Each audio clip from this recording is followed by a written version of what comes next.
વડોદરાના ઇલોરા પાર્ક ઇન્દ્રપ્રસ્થ યુવક મંડળ દ્વારા ગણેશ વિસર્જન માટે બનાવેલા વિશેષ ગણપતિ કુંડની municipal commissioner, deputy municipal commissioner સહિત અધિકારીઓએ મુલાકાત લીધી હતી. ઇન્દ્રપ્રસ્થ યુવક મંડળ દ્વારા ઇલોરા પાર્ક ઇન્દ્રપ્રસ્થ સંકુલ ખાતે જર્મનીથી આયાત કરેલ કૃત્રિમ કુંડ તૈયાર કરવામાં આવ્યો છે.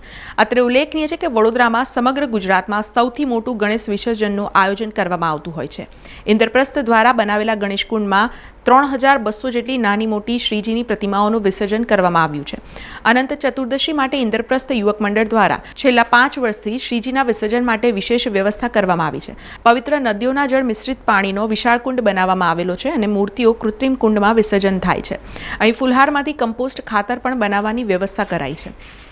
સાથે સાથે પાણીના ફિલ્ટરેશનની વિશેષ વ્યવસ્થા પણ કરવામાં આવી છે, જે પર્યાવરણ બચાવવા માટેના પ્રયાસોમાં ઉત્તમ ઉદાહરણ પૂરું પાડ્યું છે.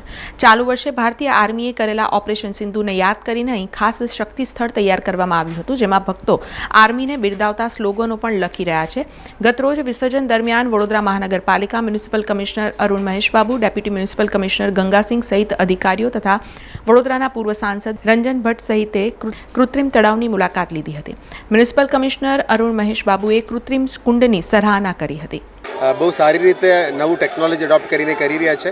મને અહીંયા આવવાનું આમંત્રણ મળેલું ઇન્દ્રપ્રસ્થ મંડળ તરફથી, એટલે અહીંયા પધારવાનો મોકો મળ્યો છે. મને કહેવામાં આવ્યું છે કે અહીંયા વિસર્જન સ્થાનિક દરેક સોસાયટીનું અહીંયા કરવામાં આવે છે. ફક્ત યુવક મંડળનું નથી, પણ આજુબાજુના તમામને આમંત્રણ આપ્યું છે. લગભગ 1000+ મૂર્તિઓની વિસર્જન અહીંયા જ થયું છે. અને અમે અત્યારે નવું ટેકનોલોજી પણ જોયા, જેમાં ઝીરો વેસ્ટ ડિસ્ચાર્જથી આ કરવામાં આવી રહ્યા છે. એટલે આ સારું મેસેજ પણ સામાજિક રીતે આપવામાં આવી રહ્યા છે. એટલે આવનારા દિવસોમાં વેસ્ટ ડિસ્ચાર્જ પણ મૂર્તિઓનું ના થાય અને મૂર્તિની જે પ્રોસેસ કરીને અમે ડિસ્ચાર્જ કરીએ છીએ એનું એક નવું ડિસ્પોઝલ મિકેનિઝમ પણ અહીંયા જોવા મળ્યું છે. બહુ ઇન્ટરેસ્ટિંગ છે અને ખરેખર કોર્પોરેશનને પણ આ જ રીતનું એડોપ્ટ કરવાની એક મોકો મળે તો અમે કરવા તૈયાર છે. અને ફરી ઇન્દ્રપ્રસ્થ યુવક મંડળને હું આભાર માનું છું કે તમે આ બહુ સારું આયોજન કર્યું છે અને અહીંયા આવવાનું મને આમંત્રણ પણ આપ્યું, એ બદલ આભાર માનું છું. અને આવનારા દિવસોમાં બાપાનો આશીર્વાદ પણ તમને કાયમી મળતું જ રહે એવા અમે શુભેચ્છાઓ પણ પાઠવી રહ્યા છીએ. હવે એક તો 10 દિવસ સેવા કરી છે, એકચ્યુઅલી મિક્સ ફિલિંગ છે. એક તો છે વિદાય છે અને હવે નેક્સ્ટ સ્કેલ આવવાનું અમે વેઇટ કરીશું. બાપાની સેવાનો ફરી મોકો મળે એનો અમે વેઇટ કરશું. બસ બાપાના આવતા વર્ષે જલ્દી બોલાવવાનો વિચાર છે. સેવા કરવા માટે અમે તૈયાર છે બાપાની ફરીથી.